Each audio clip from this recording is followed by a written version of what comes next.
সুন্দর আচরণ বিশ্বের যে সকল মোরলরা রয়েছে, ইহুদি খ্রিস্টানরা রয়েছে, তারা এটা কোনোভাবেই বরদাস্ত করতে পারেনি। তারা চেষ্টা করেছে কোনো না কোনো ভাবেই এই ভারত উপমহাদেশ থেকে ইসলামকে বিতাড়িত করতে হবে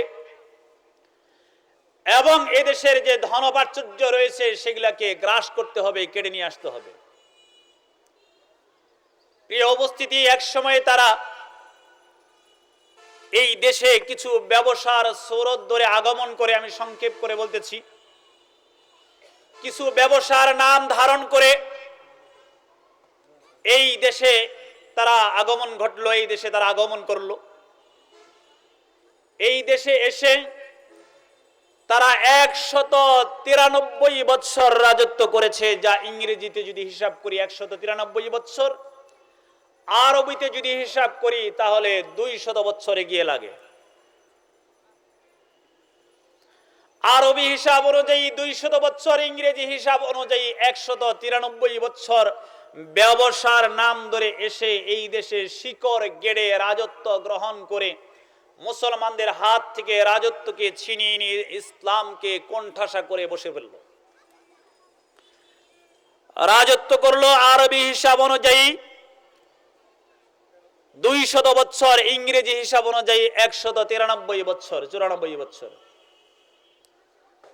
প্রিয় উপস্থিতি, 193 অথবা 200 বৎসরের মধ্যে এক কথায় যদি বলি এমন কোন জুলুম নির্যাতন নেই যা তারা এদেশের মুসলমানদের উপরে করে নাই।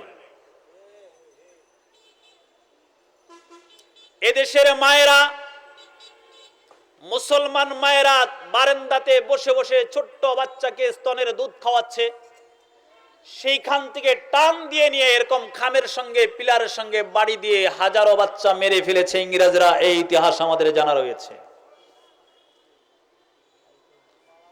প্রিয় উপস্থিতি, ভারতের গ্র্যান্ড ট্রাঙ্ক রোড ইতিহাস লেখে ভারতের গ্র্যান্ড ট্রাঙ্ক রোডের এমন কোন গাছ, এমন কোন বৃক্ষপাত ছিল না যেই গাছগুলিতে আপনাদের মতো আমাদের মতো দাড়ি টুপিওয়ালা মুসলমানের লাশ না ঝুলেছে। প্রত্যেকটা গাছে গাছে মুসলমান হাফেজ আলেমদের লাশ ঝুলিয়ে হত্যা করা হয়েছে। যেমনটা করেছে তারা শারীরিক নির্যাতন, ঠিক তেমনটা করেছে তারা মানসিকভাবে নির্যাতন। মানসিক নির্যাতন তারা কিভাবে চালিয়েছে? মানসিক নির্যাতন দেওয়ার জন্য মুসলমানদের সবচাইতে কলিজার টুকরা, জীবন দিয়ে যেই গ্রন্থকে মুসলমানরা রক্ষা করার জন্য রাজপথে রক্ত দেওয়ার জন্য প্রস্তুত থাকে, যেই মহান গ্রন্থ পবিত্র কুরআনুল কারীমের একটা নুকতা পরিবর্তন করবে কোন মুসলমান সহ্য করবে না, সেই পবিত্র কুরআনুল কারীম দিয়ে নদীর মধ্যে রাস্তা তৈরি করে বেঈমান সেই খ্রিস্টান ইহুদিগুলি হেঁটে গিয়েছে, মানসিকভাবে মুসলমানদেরকে কষ্ট দিয়েছে। লক্ষ লক্ষ কোরআন হাদিসের কপিগুলি তারা আগুন দিয়ে জ্বালিয়ে দিয়েছে। সকালবেলা আমরা নাড়া খের দিয়ে যেরকম ভাবে শীতের সকালে আগুন তাপাই, আগুন পোয়াই, তারা কোরআন হাদিসের কপিগুলি জ্বালিয়ে জ্বালিয়ে তারা শীতের সকালে আগুন পোয়াইতো, শীত নিবারণ করত। এভাবে তারা মুসলমানদেরকে মানসিক নির্যাতন করেছে। প্রিয় উপস্থিতি, যখন মুসলমানগণ তাদের বিপক্ষে, মুসলমানগণ যখন নির্যাতনের বরদাস্ত করতে করতে চরম পর্যায়ে পিঠ যখন দেওয়ালে লেগে গেছে, তখন মুসলমানগণ প্রতিরোধ যুদ্ধ আরম্ভ করলেন, প্রতিরোধ করা আরম্ভ করলেন। যখন তারা দেখলো মুসলমানগণ যেভাবে প্রতিরোধ করা আরম্ভ করেছে, এইভাবে যদি প্রতিরোধ যুদ্ধ শুরু হয়ে যায় তাহলে আমাদের ইংরেজরা এদেশে টিকা মুশকিল হবে। সুতরাং তৎকালীন সময়ে, ওই সময়ের মধ্যে মুসলমানদের ভিতরে মুসলমানদের ঐক্যবদ্ধ ইউনিটি নষ্ট করার জন্য নানান ভাবে চক্রান্ত শুরু করে দিয়ে গেল।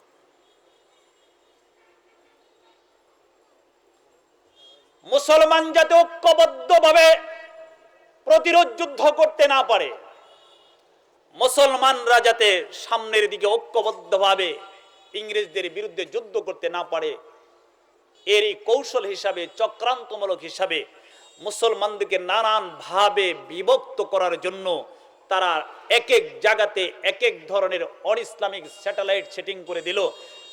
তার মধ্যে কিছু লোককে তারা কিনে নিয়ে গেল, যে মুসলমানদের মধ্যে বিশেষ ব্যক্তিত্ব যারা আছে, এমন দেখে দেখে মুসলমানদের মধ্যে কিছু শিক্ষিত মানুষ যারা আছে তাদেরকে দেখে দেখে ইংরেজরা কিনে নিয়ে আরেকটা আলাদা আলাদা গ্রুপ, আলাদা আলাদা ইউনিটি গঠন করলো।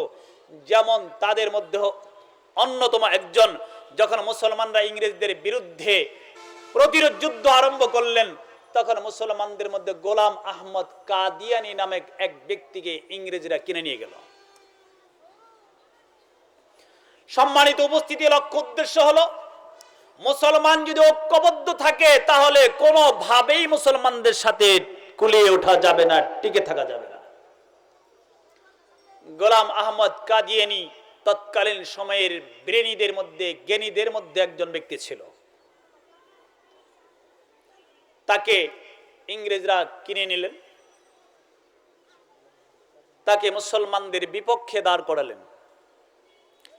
ইংরেজরা, মুসলমান যখন ফতোয়া দিলেন ইংরেজদের বিরুদ্ধে জিহাদ করা ফরজ, ইংরেজদের সেনাবাহিনীতে ভর্তি হওয়া হারাম, ইংরেজদের কোন কালচার শিক্ষা গ্রহণ করা হারাম যখন ফতোয়া আসলো, তখন গোলাম আহমদ কাদিয়ানিকে কিনে নিয়ে মুসলমানদের আলেমদের এই ফতোয়ার বিপক্ষে ফতোয়া দাঁড় করানোর জন্য প্রস্তুতি নিল।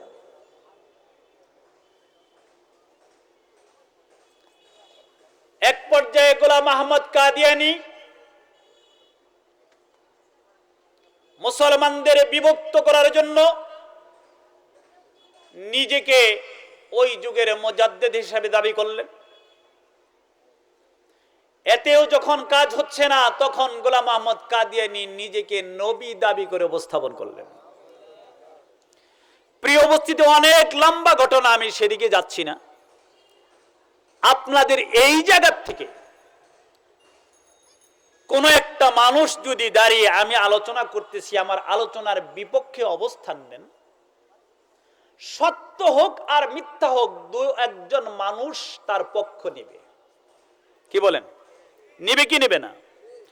অন্তত কমপক্ষে এতটুকু ধারণা করবে, লোকটা যখন বলতেছে, সাহস নিয়ে যখন দাঁড়াইছে, তার মধ্যেও কিছু থাকতে পারে। এই ধারণা করবে কি করবে না?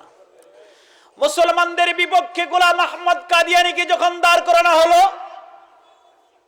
তখন কিছু মানুষ গোলাম আহমদ কাদিয়ানি কুলাঙ্গারের পক্ষ নিয়ে নিল। এবার বলুন তো দেখি, তাদের উদ্দেশ্য সফল হলো কি হলো না? তাদের উদ্দেশ্য হলো মুসলমানদের মধ্যে বিভাজন সৃষ্টি করা, দুই ভাগ সৃষ্টি করা, যাতে ওরা একদল আমাদের সাথে মোকাবেলা করতে আসলে আরেক দল যাতে তার বিরোধিতা করে।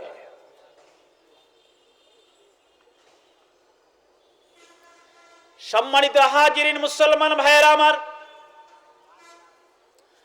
মুসলমানদের আকাবির উলামায়ে কেরাম যখন চরম ভাবে ইংরেজদের বিরোধিতায় লিপ্ত হয়ে গেল, ইংরেজদের ফতোয়া, ইংরেজদের বিরুদ্ধে ফতোয়া দিয়ে দিলেন ইংরেজদের সেনাবাহিনীতে ভর্তি হওয়া হারাম, তখন গোলাম আহমদ কাদিয়ানি কুলাঙ্গারটি আরেকটি দল দ্বারা করলো যাতে মুসলমানদের মধ্যে ফাটল হয়ে যায়, মুসলমানদের মধ্যে বিভাজন হয়ে গেল। এরকম হাজার হাজার ভণ্ড পীরদেরকে তারা দাঁড় করালো, যারা ইসলামের বিপক্ষে অবস্থান নেয়। যেই সকল ভণ্ড পীরেরা এমন এমন ফতোয়া দিবে, যেই ফতোয়ার একটি ফতোয়া বিশ্বাস করলে ঈমান তো দূরের কথা, ঈমানের লেশ পর্যন্ত, ঈমানের শিকড় বাকড় পর্যন্ত তার ভিতরে থাকবে না, এমন ফতোয়া দেওয়া আরম্ভ করলেন। প্রিয় হাজিরিন, মুসলমান ভাইয়েরা আমার, হাজার হাজার ভণ্ড পীরদেরকে ইংরেজরা দাঁড় করালো। এক একজনের ফতোয়া এক এক মুখী। কেউ বলে পীর পূজা করতে হবে, সিজদা করা জায়েজ, কেউ বলে কবর পূজা জায়েজ, কেউ বলে নবী হাজির নাজির সর্ব অবস্থায় বিরাজমান। প্রিয় উপস্থিতি, এই সব কিছু হলো ইংরেজদের তৈরি যাতে মুসলমানদের মধ্যে ঐক্যবদ্ধ প্ল্যাটফর্ম না থাকে। মুসলমানদের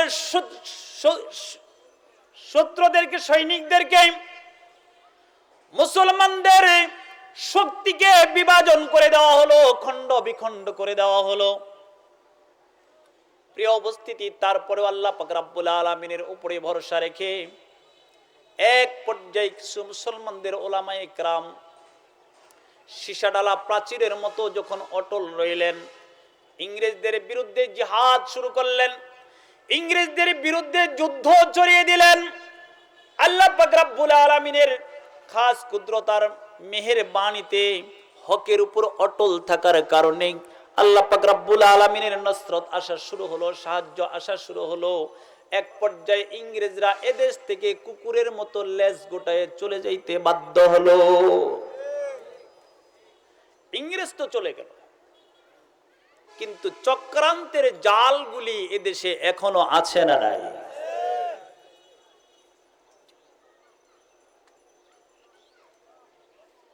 এবার বলুন তো দেখি, সেই এই দেশে আমরা মুসলমান আছি আর ওই দেশে ইংরেজরা এখনো আছে না মারা গেছে? সব কথা বলতে হবে, আছে না মারা গেছে?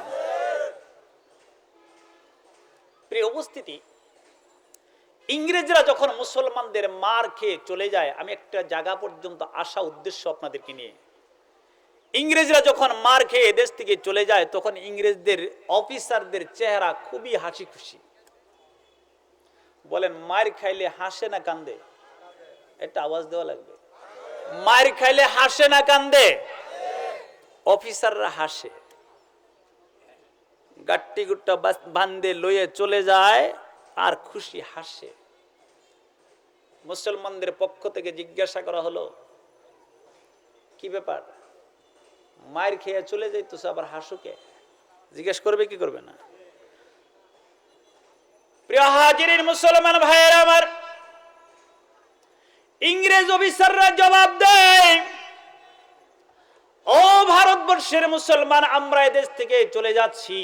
চলে যাওয়ার সময় আমরা হাসি খুশি এ কারণেই, এই দেশ থেকে যে চলে যাচ্ছি, এই চলে যাওয়াটা আমাদের চিরকালের জন্য চলে যাওয়া নয়। এই দেশ থেকে বিদায় আমাদের চিরবিদায় নয়।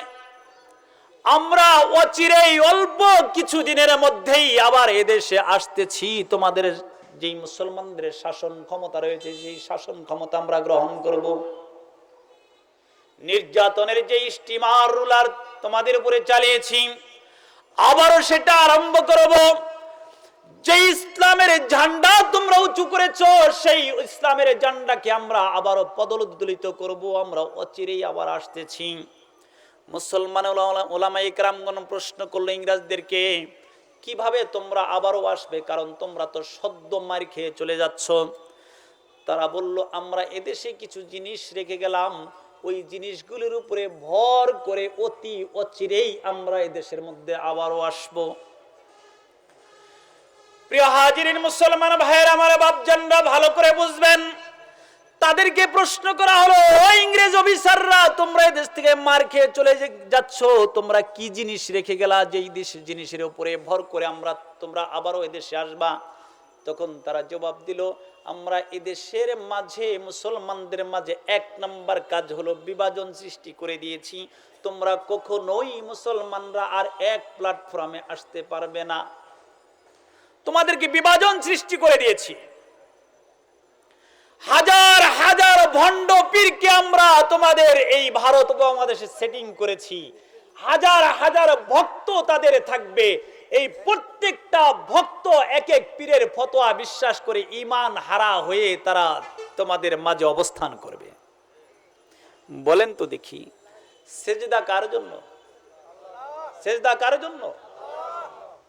একটা বার যদি জীবনে একটি সেজদা যদি আল্লাহকে ছাড়া আর কাউকে দিয়ে থাকেন, যতক্ষণ পর্যন্ত এই সেজদার অপরাধ স্বীকার না করে, আপনি পুনরায় কালেমা পড়ে তাওহীদের বাক্য না পড়ে মুসলমান না হবেন, ইসলাম গ্রহণ না করবেন, আপনি 80 বছর 100,000 বছর যদি দুনিয়াতে বেঁচে থাকেন, আপনার কপালে কাফের লেখা থাকবে, আপনি মুসলমান হওয়ার কোনো সম্ভাবনা নেই।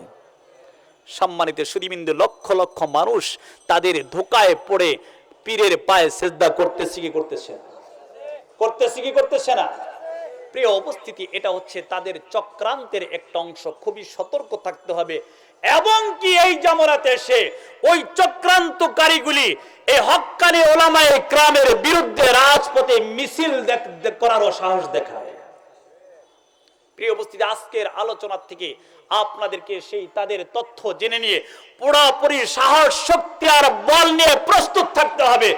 আর কোনবার ইংরেজদের দালাল ভণ্ড বীরেরা যদি রাজপথে আসার চেষ্টা করো, মিছিল নয়, কোন স্লোগান নয়, শুধুমাত্র রাজপথে আসার সাহস যদি তোমরা দেখাও, আমরা ঐক্যবদ্ধ শাহ ওলিউল্লাহ দেহলভী রহমাতুল্লাহর সৈনিকরা আমরা রাজপথে গিয়ে তোমাদের মোকাবেলা করে তোমাদের দাঁত ভাঙ্গা জবাব দেওয়ার চেষ্টা করবো ইনশাআল্লাহ।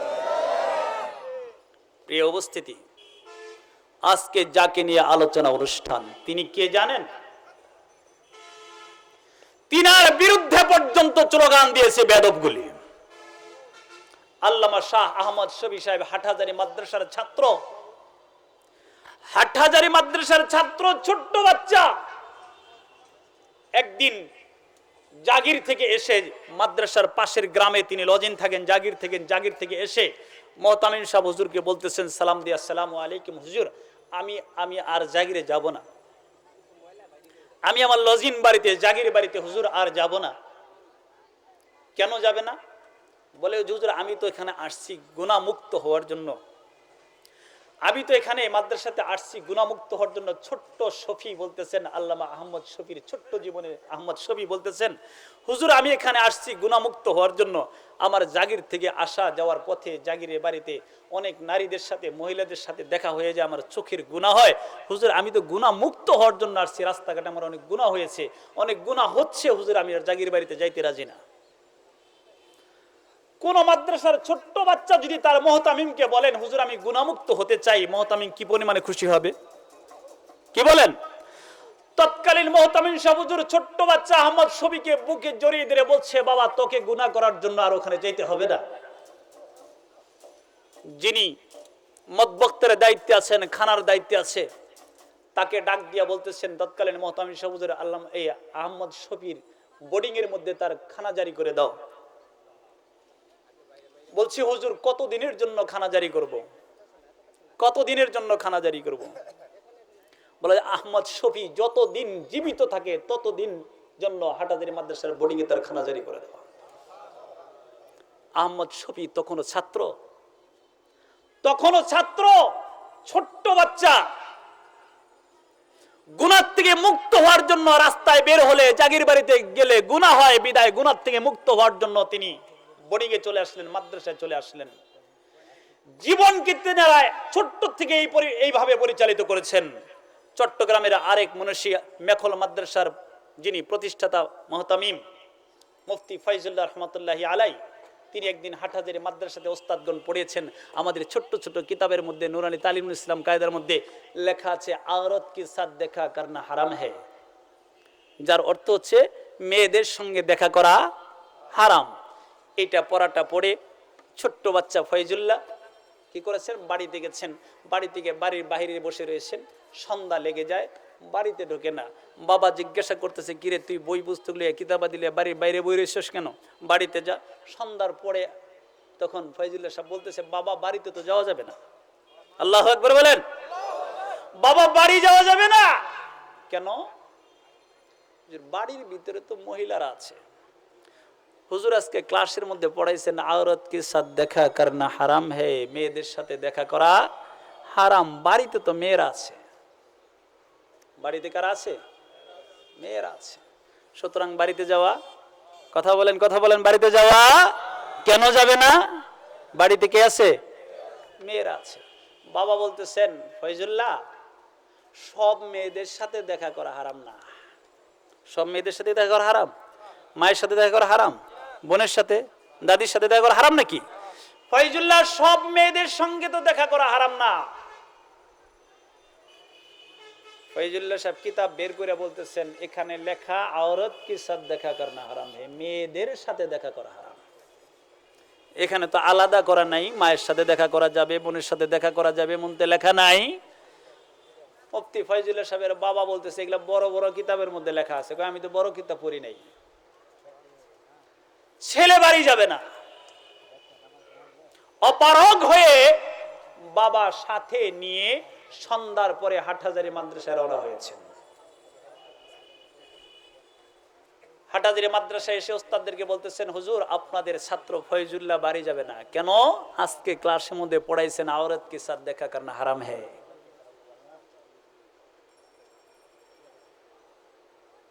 বাবা ফয়জুল্লাহ, কিছু কিছু মেয়েদের সাথে দেখা করা যাবে? হুজুর আমাকে যদি কিতাব খুলে একটু দেখাই দিতেন কাদের সঙ্গে দেখা করা যাবে, তাহলে আমি একটু খুশি হইতাম এবং এটা বুঝে আমি বাড়িতে যাইতাম। হুজুররা বড় বড় কিতাব খুলে দেখিয়ে দিলেন, এই যে এখানে লেখা আছে এই 14 প্রকার নারীদের সঙ্গে দেখা করা জায়েজ। মুফতি ফয়জুল্লাহ রহমতুল্লাহ তিনি এই ওস্তাদদের দেখানো নির্দেশনা পেয়ে বাড়ির ভিতরে ঢুকলেন। সম্মানিত উপস্থিতি, যাদের জীবনের শুরু থেকে আল্লামা মুফতি ফয়জুল্লাহ সাহেবের ব্যাপারে ওস্তাদরা লেখেন, তিনাদের দেওবন্দের ওস্তাদরা লেখেন, আমরা মুফতি ফয়জুল্লাহকে এমন ভাবে দেখেছি এবং এমন ভাবে বুঝেছি, মনে হয় মুফতি ফয়জুল্লাহর জীবনে কোনো সগীরা গুনাহ নাই। এইভাবে যারা জীবন ধারণ করেন, সেই মহা মনীষীদের বিরুদ্ধে যারা স্লোগান ধরবে, আপনাদের নিশ্চিত জেনে নিতে হবে শিশুকাল থেকেই যারা গুনাহমুক্ত জীবন যাপন করার জন্য এভাবে প্রস্তুত থাকে, তাদের বিরুদ্ধে যারা স্লোগান দিবে, তাদের বিরুদ্ধে যারা বিষোদাগার করবে, তাদের বিপক্ষে যারা অবস্থান নিবে, নিশ্চিত জেনে নেবেন ওই লোকগুলো হচ্ছে ইংরেজদের দালাল। সম্মানিত সুধীবৃন্দ, আমাদেরকে হক আর বাতিলকে পরিচিত থাকতে হবে, পরিষ্কার থাকতে হবে।